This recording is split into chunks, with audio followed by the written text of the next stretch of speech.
3 मई को हुई NEET exam रद्द कर दी गई है। अब ये एग्ज़ाम फिर से होगी। स्टूडेंट्स का क्या कहना है, क्या मानना है और कितने परेशान हैं, क्योंकि ये पहली बार नहीं है जब इस तरह से एग्ज़ाम्स रद्द की गई हो। कई स्टूडेंट्स हमारे साथ हैं, उनसे बातचीत करते हैं। आपसे बात करते हैं, क्या नाम है आपका? मेरा नाम मानवी पंसारी है। अच्छा मानवी, आप बताएँ, ये जो एग्ज़ाम अब कैंसिल हुई है, क्या सोच रहे हैं, क्या ज़हन में चल रहा है आप लोगों के? एक तो ये बहुत गलत बात है, ये दूसरा साल है जहाँ पे हमारा नीट का पेपर लीक हुआ है। ये हमारे मोरल को काफ़ी डाउन करता है। जैसे मैं 11वीं से नीट की प्रिपरेशन कर रही हूँ और अभी मेरी 12वीं चल रही है।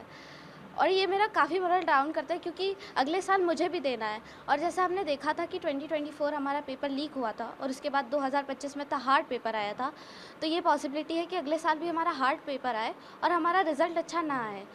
तो ये हमारे काफ़ी फ्यूचर को अंधकार में लेके जाता है। इतनी तैयारी आप लोग करते हैं और उसके बाद अचानक से पता चलता है कि पेपर लीक हो गया है, अब एग्ज़ाम फिर से होगा।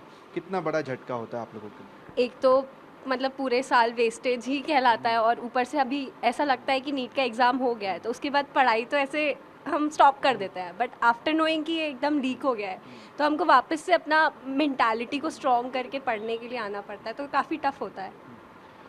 इतनी तैयारी आप लोगों ने की, कई बार ये कॉन्फिडेंस होता है कि भाई ये तो हमारा तो बहुत अच्छा पेपर गया है, अब निकल ही जाएगा। अब फिर से एग्ज़ाम होगी, फिर से आप पर वो प्रेशर होगा कि भाई अब क्या होगा, अब कुछ टफ पेपर आएगा, अब नहीं हुआ पहले जैसा तो फिर? हाँ सर, ये तो होता ही है कि एक बार आप एग्ज़ाम दे देते हो और उसके बाद में आपको पता लगता है कि पेपर लीक हो गया है, तो एक बार वो फ़्लो टूट जाता है पढ़ने का, तो उसके बाद में फिर वो वापस फ़्लो में आने में भी अपने को टाइम लगता है।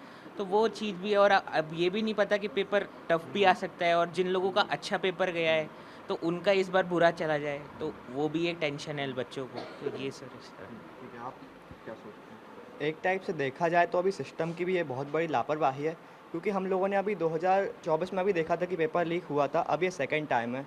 तो सिस्टम एक तरह से दोषी माना जा सकता है, क्योंकि अब ये सेकंड टाइम पेपर लीक है, जिससे कि अब जिन बच्चों का पिछले साल नहीं हुआ था उनने सेकंड टाइम अब ट्राई किया, उनके इस साल अच्छे नंबर आए, लेकिन इस साल फिर पेपर लीक हो गया है, तो एक तरीके से अब उनका मनोबल भी टूटने लगता है, जिससे कि अब ये उनको अब प्रिपरेशन में अब दिक्कत आने लगी है। इतना बड़ा सिस्टम है, इतने बड़े हम लोग दावे करते हैं और उसके बाद एक पेपर लीक जैसी चीज़ें नहीं रुकवा पाते हैं।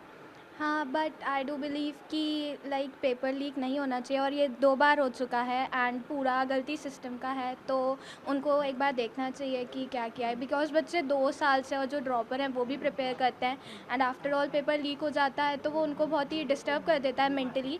तो आई थिंक कि नहीं होना चाहिए। अब सीबीआई इंक्वायरी की बात हो रही है कि सीबीआई इंक्वायरी होगी। इंक्वायरी तो की जानी चाहिए क्योंकि इतनी बड़ी चीज़ हुई है, बहुत सारे बच्चों का भविष्य इस चीज़ पे निर्भर किया गया है।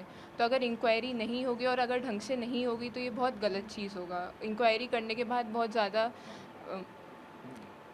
अकाउंट्स भी लेने चाहिए कि गलत चीज़ हुई है, लोगों को सज़ा भी मिलनी चाहिए अच्छे से, इसके पीछे जिसका हाथ है उसको भी पकड़ा जाना चाहिए। सज़ा मिलनी चाहिए और कम से कम इतना तय होना चाहिए कि अगली बार से ये नहीं होगा। हाँ, इंक्वायरी करनी, सिस्टम को ध्यान देना चाहिए और लाइक ऐसे चेंजेस लाने चाहिए जिससे पेपर लीक होने की चांसेस कम हो, जैसे कि कंप्यूटर बेस करना चाहिए एंड ऑल।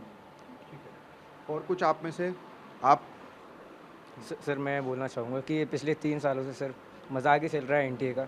24 में अलग चीज़ हुई है और अभी इस साल इसमें सबसे बड़ी दिक्कत ये होती है सर, जो एज अ स्टूडेंट अगर मैं नीट की तैयारी कर रहा हूँ तो सर अगर एग्ज़ाम लीक होता है, 1 साल बर्बाद होता है किसी का भी, ये देख के सर बहुत मनोबल गिरता है स्टूडेंट का, और सर तैयारी करने में जो मोटिवेशन है वो बहुत कम हो जाता है देखा जाए तो। आप?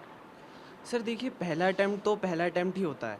अगर किसी बच्चे का निकल गया और जैसे हमारे कोचिंग से ही 2-4 लोग हैं, भैया दीदी हैं, जिनके 700 प्लस आ रहे हैं, अब ये कैसी गारंटी होगी कि अगले एग्ज़ाम में, अगले अटैम्प्ट में भी उनके 700 प्लस ही आएंगे या वो टॉपर की कैटेगरी में ही आएंगे। तो इस तरीके से हमारे जो देश है उसी के तो बहुत सारे टॉपर्स कम होते जा रहे हैं ना। ये तो ऐसा लगता है कि चुनाव एक बार हो गए, नतीजा आ गया है, एक पार्टी जीत गई है, मगर गफलत हो गई है, फिर से चुनाव होगा। हाँ बिल्कुल वैसा ही है। मगर वो होता नहीं है। हाँ बस। ठीक है। आप सर, आप क्या कहेंगे?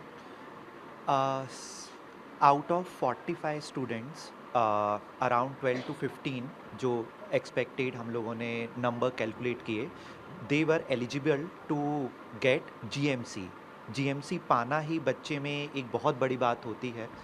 अब now the paper that will come what could be the mindset of student, क्या माइंडसेट होगा, वी डू नॉट नो।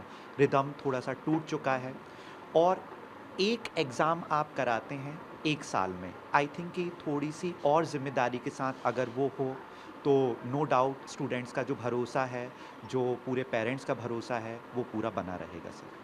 चलिए, कुल मिलाकर स्टूडेंट्स यही कह रहे हैं कि ये चीज़ कम से कम अब दोहराई नहीं जानी चाहिए, इस पर सख्ती होनी चाहिए। सीबीआई इंक्वायरी हो रही है, अच्छी बात है, मगर दोषियों पर कार्रवाई होनी चाहिए।